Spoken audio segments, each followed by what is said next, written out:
In a globally interconnected tapestry of cultures and societies, a unique bridge emerges where South African educators traverse the boundaries of language, tradition, and culture. Welcome to Bridging Cultures, South African Teachers Thriving in China. This documentary unravels the extraordinary journey undertaken by South African English teachers. From the lively streets of South Africa to the bustling cities of China, these educators have embarked on a life-changing expedition. Their stories are a testament to the transformative potential of cultural exchange and education. These teachers immerse themselves in the marvels of China, cultivating enduring friendships and fostering goodwill between South Africa and China. Through their teaching, learning, and sharing, they become remarkable ambassadors of a burgeoning friendship. Join us as we delve into the boundless possibilities, distinctive experiences, and heartwarming moments in the lives of South African teachers in China. This narrative encapsulates unity, resilience, and the harmonious fusion of two distinct nations. Introducing Mrs. Belinda Van Vuren, Vice Head of the Junior High English Department and an English teacher at Guangdong Country Garden School in Foshan City. I grew up on a farm just outside Fourville, which is a small town in the northwest province of South Africa. Me and my 4 siblings grew up there with my parents, and since childhood I loved ballet. We spent a lot of time going to the coast during holidays and just spend time with one another as well. I developed a love for reading English books as soon as I could, and I had a very clear vision. I wanted to become an English teacher, and that was that. I completed my studies at the Northwest University in Potchefstroom and also got my ballet teaching certificate. Then I met Lucas, we fell in love, and we decided to get married, and after that we chose Swellendam as the place where we wanted to live and raise our kids. After many years, the idea of working abroad started taking shape in our minds. Lucas and I spoke about it, and we decided that I would take the first step. I would go abroad and see what it was like, and then, take it from there. So I left South Africa and I came to Guangzhou in China for about 6 months. And after that, I went to work in Muscat in Oman. And I must admit, the year that we spent apart was not easy, but it was a good experience. And then finally, when I went home and I was reunited with Lucas and the family, we spoke about it and we decided that we were going to take the plunge. At the start of 2017, we left South Africa to come and work in China because it was my choice and it was the right one. Introducing Mr. Lucas Gerhardus Janssen van Vuren, a junior high English teacher at Guangdong Country Garden School in Foshan City. I must admit, in the beginning it was for me a very difficult and the decision to make to go and live overseas. I work hard to become a manager at a big agricultural company in Swellendam. I was surrounded by my friends, my family, and I enjoy the area very much. I played golf regularly. I ran trail runs in the mountain with my dog. We discussed it and we decided to pack up everything and try to see the world and become international teachers. The community was very shocked when I resigned and decided to go overseas and become a teacher. Well, neither of us could ever think that we would end up in a first-tier city in China and making a living out of it. But now, if we look back, we are very happy. We're living a safe life. We have a good place where we live. We enjoy our schools, and everything is just really great for us at the moment. Introducing Kutlwano K. Molefe, a kindergarten English teacher at Shanghai Ivy School in Shanghai City. So I grew up in a little village in the northwest province of South Africa, which is called Taung. We're a family of 4. I was raised by both parents, and currently both my parents still live in South Africa. And my little brother as well, he is enrolled at the University of Johannesburg studying towards an art degree. So after working in corporate for a couple of years, I just felt like it was just not something for me. So I decided to change up my direction, and I did a bit of research, and I ended up wanting to go into more of my dancing and my teaching. And in 2018, I completed my TEFL online course and started looking at teaching opportunities in China, which landed me here in 2019, and I've been here ever since. I love and honor my family with this move because it has been such a big one for me. And even though I feel the distance from time to time, I feel like at this point in my life, this is where I have to be. Coming to China has been such an amazing experience for me. I've met so many people and I've had so many great experiences, and this will always be the place where I took my love for dancing to a whole new level. In our next segment, we continue to delve into Mr. Lucas's journey, exploring his experiences living in China for over 4 years. When we arrived in Foshan in 2019, there was a local lady that shows us around to look for apartments. Eventually we find one after 3 or 4 days. Eventually we decided on this apartment, and we were very lucky to get an apartment that was big enough and up to the standards that we were looking for.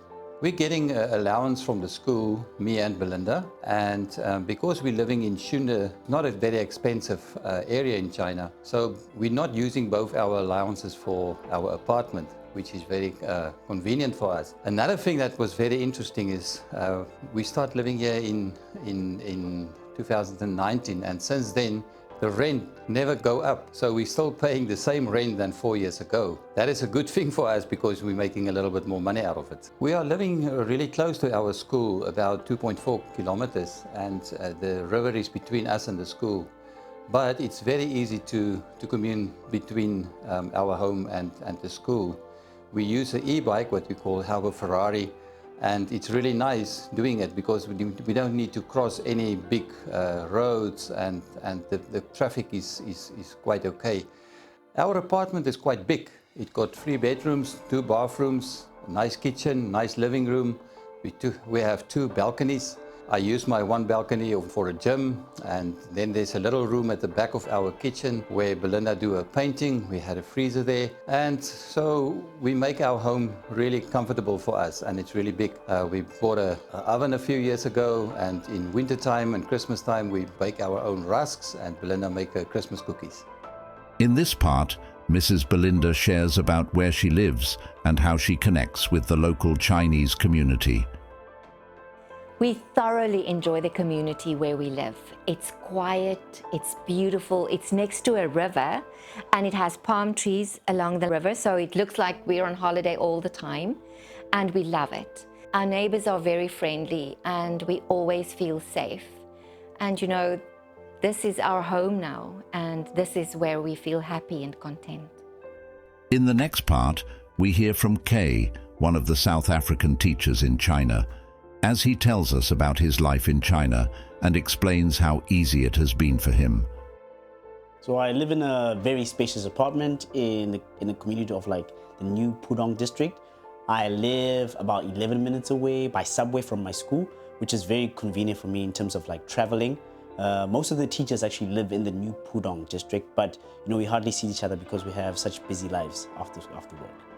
My apartment is my sanctuary, man. So I cannot explain how much I love my own space. I can have just me time here, focus on you know, all the things I want to achieve, and just have space to be myself. So if I had an opportunity to redo parts of my life, I don't think I would change anything.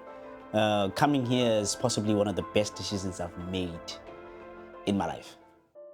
In the next part, we hear from Belinda, one of the South African teachers in China, as she tells us about her teaching experiences in China. Teaching in China is very different from teaching in South Africa. And actually, I think we don't or should not compare the two because of the many differences. When I taught in South Africa, you know, I loved meeting parents outside of school. We would meet at the sports field or in town, and we knew one another's families, and we could communicate about different things in a very informal way. And then when we came to China, you know, we don't have a lot of access to the parents because of the language barrier and because of the system. So it's very, very different. I mean, here, if we have to speak to parents, we've got to use WeChat, which is the app that they use to translate. So that's one big difference. The other big difference, I would say, is the hours. We have to be at school or on campus for 40 hours a week.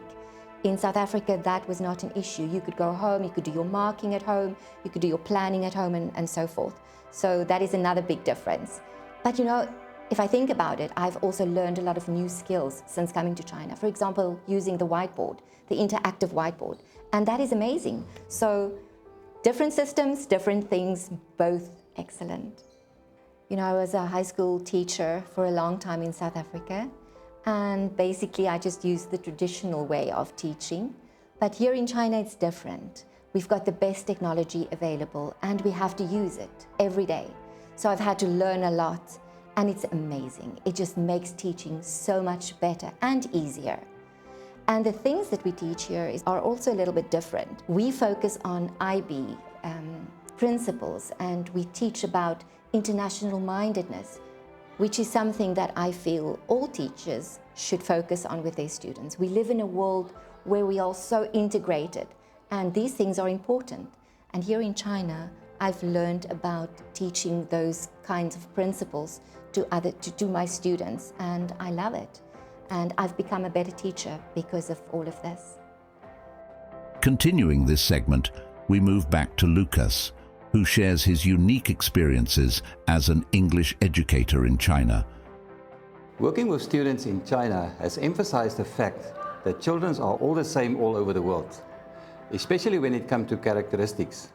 They like to play and they like to have fun. All children need rules and clear guidance. We experience this every day. Even though they want to excel academically, they're still children at heart. Sometimes it's very difficult to get the students to do something, like tidying up, or maybe they should do specific tasks in the class. But I believe that we set an example for them. So we are very respectful towards our children. We also try to help them and show them the way how they need to do things. But because they are children, they sometimes struggle with it. But we do our best in love and in patience to try and teach them. In this segment, Belinda discusses the professional development opportunities available for South African teachers like her in China, and highlights her growth in the teaching profession. South Africans are at our school very popular and in demand. You know, we are famous for being hardworking, reliable, trustworthy, and professional. And these are all character traits that are very important to people all over the world, but especially here in China. So in the past, teachers came to China just to have fun and make money, and that did not leave a very good history here for teachers. But that has changed in the last few years due to greater expectations and also, you know, regulations that have changed. And I believe that is a good thing, because the teachers that are here now are much more professional and much more focused, and they know what is expected of them, and they deliver. And South Africans, they bring their side. They know what they can do and what they should not do. They keep to rules and regulations and laws, and we are very happy to offer them positions at our school, especially. In our department of junior high here at GCGS, we have a team of 28 teachers at the moment, just teaching English, and 13 of those are from South Africa. In Foshan, there are many, many others. And in Guangzhou, there are actually thousands of South African teachers, which is amazing, right? Actually, I would love to know how many there would be in total in Guangzhou or in Guangdong province. Maybe we can have an embassy of our own one day.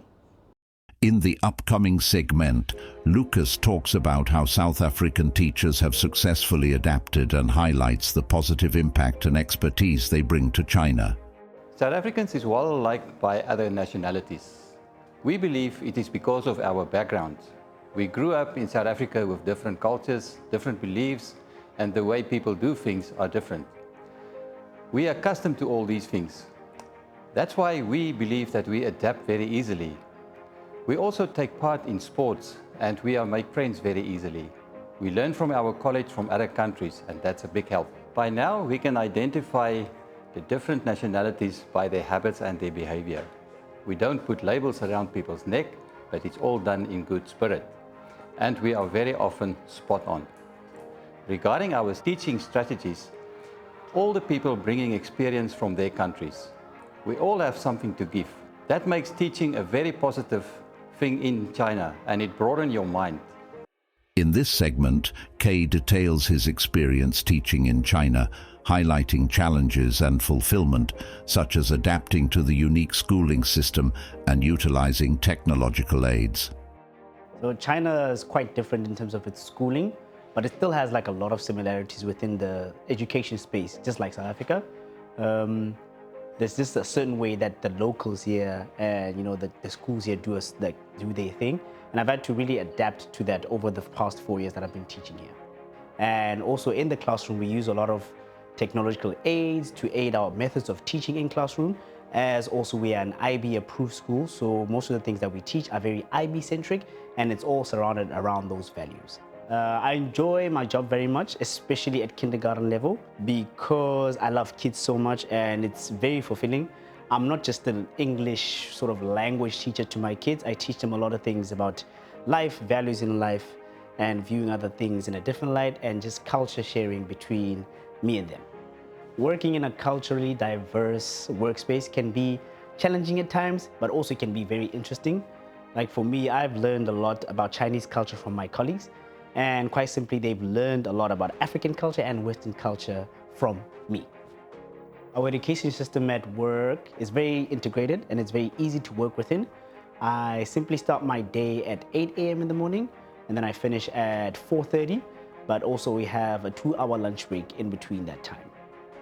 So teaching kindergartners has had its challenges, and mostly because of the language barrier, but I've had to learn a bit of Mandarin to make the communication between us a bit easier. You need a lot of energy and a lot of patience to deal with these kids, man. But I think it's all in the basics to kind of sort of have a good relationship with them. So cultural barriers do exist between my students and I, but sometimes it's very interesting to navigate through them. My co-teachers and school really help with us navigating through this, but it's a daily work in progress. And I think over time I've come to sort of understand how the culture in China works. As a young boy, I learned about the importance of respect, so I've grown up to uphold that certain value very dear to me. So I believe in respect and genuinely being a very nice person to people. So those are the type of values that I instill into my students every single day. In the concluding segment, Belinda discusses her school's support in advancing teaching skills and experience for South African educators like her and Lucas. Here at GCGS, we always encourage our teachers to improve their qualifications in order to enrich their minds and also to open up possibilities for the future. Actually, the school offers a considerable amount every time that a teacher does a degree or something extra in education. And Lucas and I have recently decided that we are going to do our masters in education.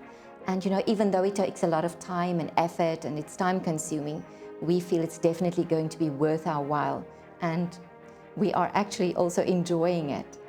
In this segment, Kay highlights how his school actively encourages South African teachers like himself to advance their skills. So as an IB approved school, our teachers have to take certain courses for us to get certain specifications.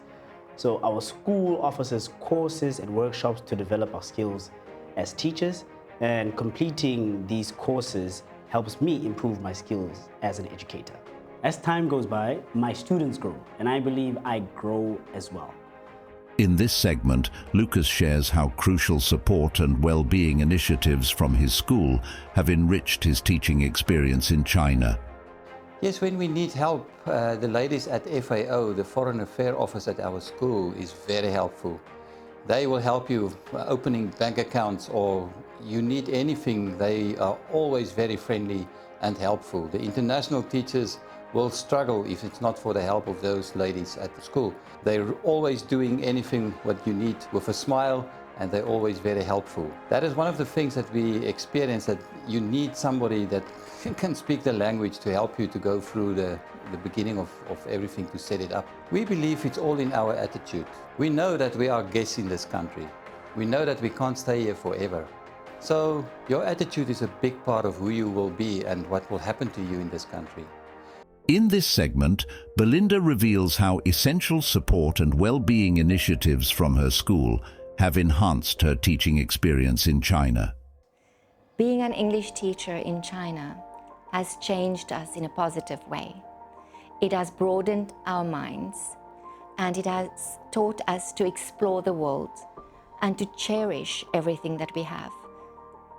It doesn't mean that you have to forget who you are and just go forward. It means you take what you have and who you are with you, and you grow as a person. And because of this experience in China, we have definitely become better people. In the concluding segment, Kay details how vital support and well-being initiatives from his school, combined with unwavering family support, have enriched his teaching experience in China. So moving abroad is not for everybody, but I think it has been the best decision for me.